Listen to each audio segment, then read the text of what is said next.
আপনারা নিশ্চয়ই জানেন যে গত কয়েকদিন ধরে এদেশের সংখ্যালঘু যাদেরকে বলা হয়ে থাকে অন্য ধর্মের মানুষগুলোর ব্যাপারে বিশ্ব মিডিয়ায় কিছু মিথ্যক প্রোপাগান্ডা ছড়াচ্ছেন, ধোঁকাবাজি করতেছেন। তো আলেম ওলামারা প্রত্যেকেই অমুসলিমদের অধিকার নিয়ে কথা বলেছেন, শান্তি শৃঙ্খলার জন্য 1 মিনিট 2 মিনিট করে সবাই মতামত পেশ করেছেন এবং সবার কণ্ঠেই কিন্তু ঐক্যের সুর ছিল। যারা সাম্প্রদায়িক সম্প্রীতি বজায় রাখতে সর্বদা চেষ্টা করে তারা কখনো গোত্রীয় দাঙ্গা চায় না। দাঙ্গাটা আসলে চাচ্ছে কারা আপনারা বলেন তো? প্রধান উপদেষ্টার সঙ্গে শায়েখ আহমদুল্লাহ সাহেব সহ অন্যান্য অনেক ওলামা ইকরাম দেখা সাক্ষাৎ করেছেন। অন্য ধর্মাবলম্বীরাও এখানে ছিল, অন্য ধর্মের নেতারাও ছিলেন। তো আলেমদের এই যে একত্রিত হওয়া, সেই সাথে অন্য ধর্মের সাথে মিলিত হওয়া, রাসূল আকরাম সাল্লাল্লাহু আলাইহি ওয়াসাল্লামের জামানায় এগুলো কি হতো? আর অন্য ধর্মের মানুষের সাথে এভাবে বসাকে ইসলাম অনুমোদন করে কিনা? 2 নম্বর বিষয় জিজ্ঞেস করেছেন যে এই বৈঠকের উদ্দেশ্য কি, এ ব্যাপারে আপনাদের কোনো ধারণা আছে কিনা বা জানা আছে কিনা। যদিও প্রশ্নের 2টি অংশ লেখা হয়েছে, একটা হচ্ছে ইসলাম অনুমোদন করে কিনা, আর 2 নম্বর হচ্ছে যে এই জাতীয় বৈঠকের উদ্দেশ্য কি, প্রধান উপদেষ্টা যে বৈঠকটি আয়োজন করেছিলেন। আপনারা খেয়াল করেছেন যে শায়েখ আহমদুল্লাহ হাফিজাহুল্লাহ তিনি বের হওয়ার পরেই একটি কথা বলেছেন যে আমরা ঐক্যবদ্ধ, এবং বাংলাদেশের বিভিন্ন গণমাধ্যমেই এই বিষয়টি নিউজ করেছেন। শায়েখ আহমদুল্লাহ সাহেব বলেছেন যে আমাদের দেশের সংখ্যালঘু ভাইরা নিরাপদে আছে এবং আরও নিরাপদে থাকবেন ইনশাল্লাহ। এখানে প্রথম যে অংশটা প্রশ্নের, যে রাসূল সাল্লাল্লাহু আলাইহি ওয়াসাল্লামের জামানায় অন্যান্য ধর্মীয় লিডার বা ধর্মের নেতার সাথে আল্লাহর হাবিব সাল্লাল্লাহু আলাইহি ওয়াসাল্লাম কখনো বসেছেন কিনা? অবশ্যই আল্লাহর হাবিব সাল্লাল্লাহু আলাইহি ওয়াসাল্লাম অন্যান্য ধর্মীয় লিডারদের সাথে বসেছিলেন এবং কথা বলেছিলেন। এটার নজির আমরা দেখতে পাই ইতিহাসে। সুলহে হুদাইবিয়ার সময়, হুদাইবিয়ার সন্ধির সময় দ্বিপাক্ষিক আলোচনা হয়েছিল। কাফেররা অনেক সময় আল্লাহর হাবিব সাল্লাল্লাহু আলাইহি ওয়াসাল্লামের কাছে গিয়ে বৈঠকে বসেছেন।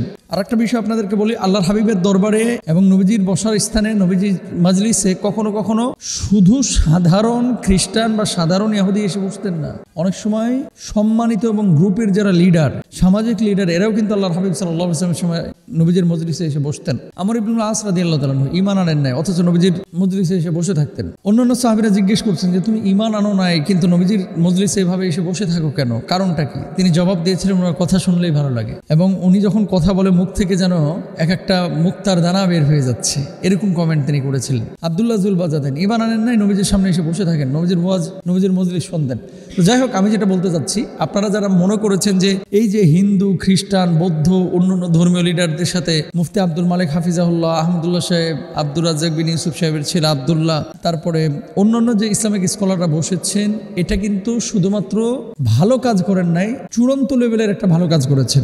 উদ্দেশ্য কি ছিল এই বৈঠকের? উদ্দেশ্যটা ছিল, আপনারা নিশ্চয়ই জানেন যে গত কয়েকদিন ধরে এদেশের সংখ্যালঘু যাদেরকে বলা হয়ে থাকে অন্য ধর্মের মানুষগুলোর ব্যাপারে বিশ্ব মিডিয়ায় কিছু মিথ্যক প্রোপাগান্ডা ছড়াচ্ছেন, ধোঁকাবাজি করতেছেন। এদেশের হিন্দুরা, খ্রিস্টানরা, বৌদ্ধরা, ইভেন প্রত্যেকটা মাহফিলে কিন্তু আমরা তাদের অধিকার নিয়ে কথা বলতেছি প্রতি রাত্রে, যে অন্যায়ভাবে কোনো হিন্দু, খ্রিস্টান, বৌদ্ধকে আপনারা আঘাত করবেন না। তবে হ্যাঁ, কোনো জঙ্গি হিন্দু, কোনো জঙ্গি খ্রিস্টান, ওই ইসকনের মতো এরা যদি মুসলমানদেরকে আঘাত করে তখন তো আপনি প্রতিবাদ করবেন, প্রতিহত করবেন।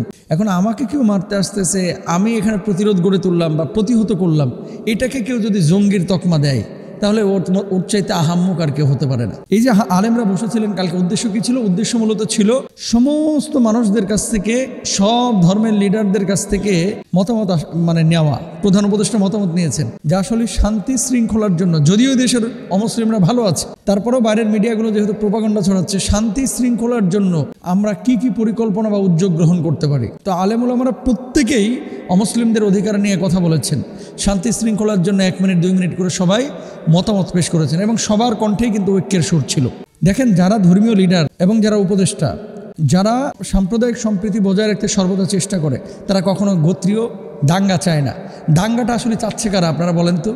দাঙ্গাটা মূলত চাচ্ছে তারা যারা এদেশে অস্থিতিশীল পরিস্থিতি তৈরি করে আবার এদেশের সিংহাসনে তারা দাখিল হতে পারে বা প্রবেশ করতে পারে।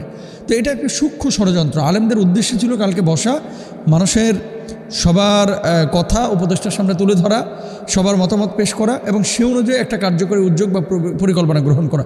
ডক্টর ইউনূস স্পষ্টভাবেই বলেছেন অপরাধীকে ছাড় দেওয়া হবে না। তো আমরাও তো বলছি যে অপরাধীকে ছাড় যেন দেওয়া না হয়, ইসকনের যারা জঙ্গি আছে এদের বিচারগুলো যেন করা হয়, এবং এই যারা সাইফুল ইসলাম আলিফ ভাইকে হত্যা করেছে এদের যেন বিচার করা হয়। আলেমদের এবং অন্যান্য ধর্মের লোকদের বসা এটা অবশ্যই পজিটিভ, এটা নেগেটিভ না। যারা মনে করছে যে এটার কারণে হয়তো বা অনেক কিছু হয়ে গেল, হুজুরদের কি ব্যাপার, এরকম বসার মানেটা কি? হিন্দু খ্রিস্টানের সাথে আলেমরা বসবে কেন? এদের দৃষ্টির সংকীর্ণতা আছে, এদের দৃষ্টি সংকীর্ণতা আছে। সব ধর্মের মানুষের সাথে সুন্দর আচরণ করা, সৌহার্দ্যপূর্ণ আচরণ করা, এটা ইসলামের শিক্ষা। আল্লাহ বুঝদান করুক।